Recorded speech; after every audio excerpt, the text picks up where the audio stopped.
PMKS எனப்படும் குறு, சிறு மற்றும் நடுத்தர நிறுவனங்களின் உற்பத்தி திறன், புத்தாக்கம் மற்றும் சந்தை விரிவாக்கங்களை மேம்படுத்தும் நோக்கில் PMKS மற்றும் இன்வாய்ஸ் விழாவை உள்நாட்டு வருவாய் வாரியமான ஆசில் கோலாலம்பூரில் நடத்தியது.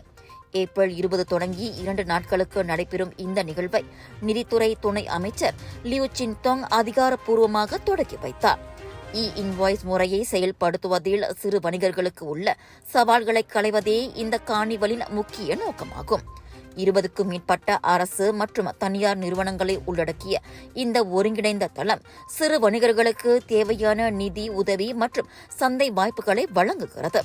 இதன் மூலம் வணிகங்கள் டிஜிட்டல் முறைக்கு மாறுவது எளிதாக்கப்படும் என ஆசில் தலைமை செயல் அதிகாரி டாக்டர் அபு தாரிக் ஜமாலுடன் தெரிவித்தார்.